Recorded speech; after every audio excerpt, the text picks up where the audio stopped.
Is it a good thing that we can adapt and change our voices, or is it a red flag? Is it a signal that you're pretending to be someone that you're not, and you're somehow being inauthentic by changing the way that you speak? So this morning I was awoken to a message from the lads in our mates group chat, from the lads from school back home, or back home, as we would say. And the basic theme was kind of ripping me for changing my accent. And I'm like really aware of how I'm saying stuff now.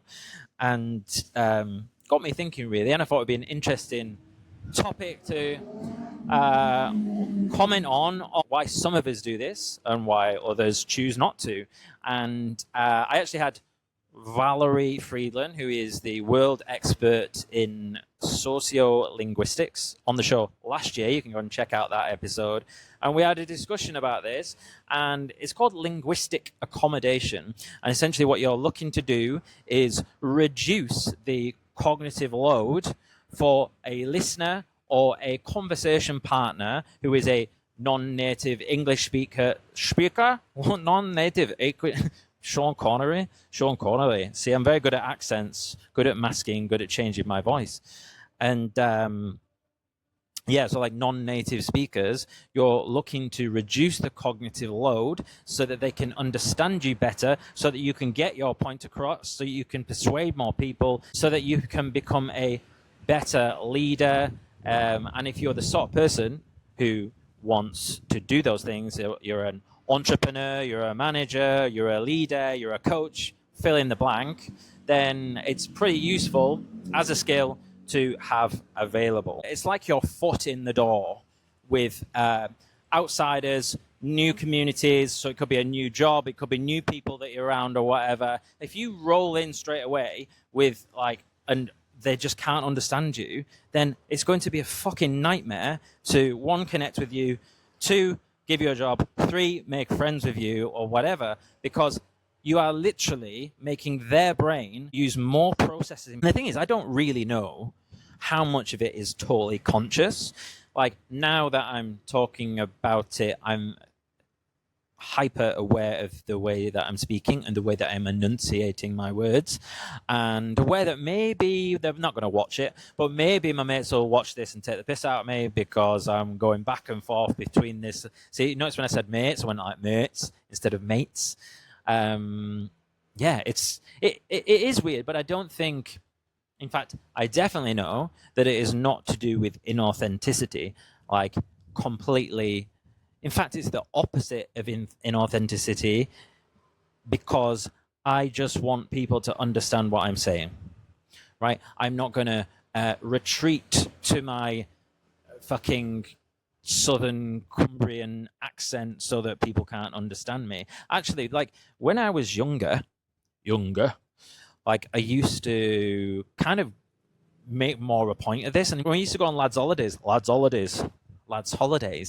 then I would use it as like almost like a way to take the piss out of other non-native English speakers. And like, I remember I would be overly northern and we would find it hilarious, right? So I suppose I've been on both sides of this when I was younger, and all of it is about belonging and feeling connected. And when I would go on a holiday with the lads, I'm not really looking to immerse myself in the local culture.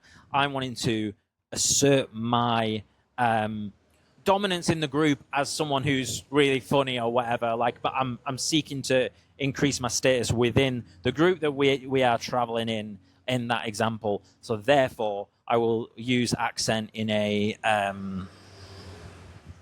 guess, almost a combative way to like highlight the differences between myself, the group I'm in, and the other people in that country.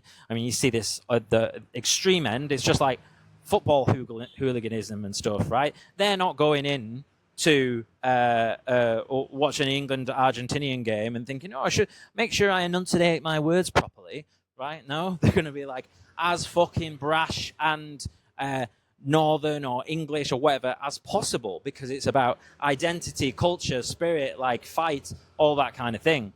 But in my situation, when you've been in a foreign country for 3.5 months, you don't really speak to hardly any English. I was with an English person yesterday, but I've just not been hanging around with English people. Any of the English people I've hung around with, definitely not from where I'm from.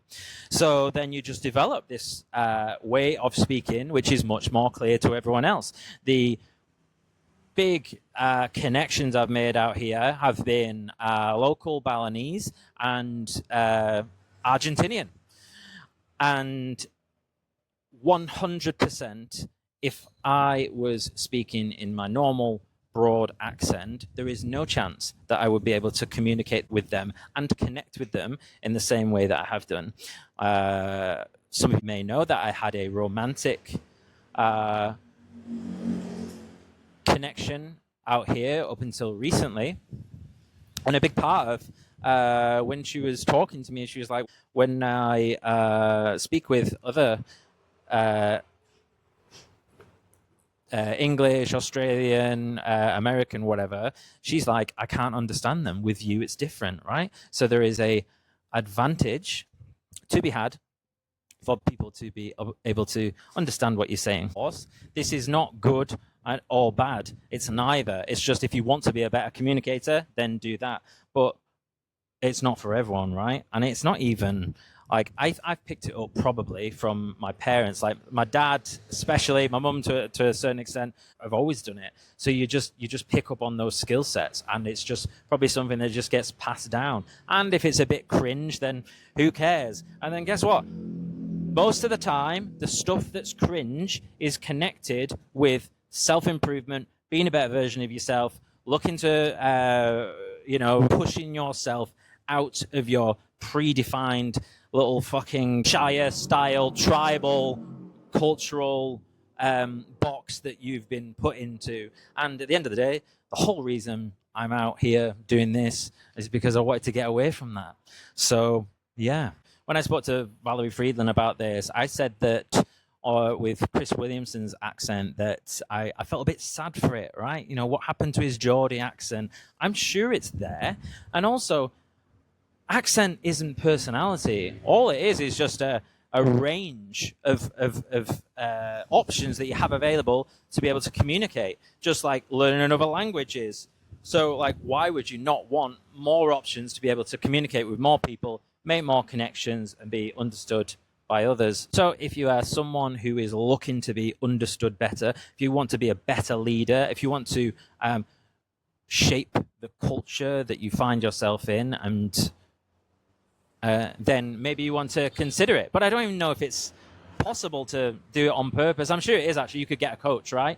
But just think about, like, how can I speak more clearly? Even just slowing it down a little bit and making sure that you enunciate all of the words, like if you're wanting to be understood. If you're wanting to have fun with the lads and keep your local accent and stuff like that, that's all fun. Great. Enjoy the stag do. But if you're looking to become a well-known podcaster, presenter, probably not your best route. So I hope that was useful. And I will look forward to seeing you in the next one.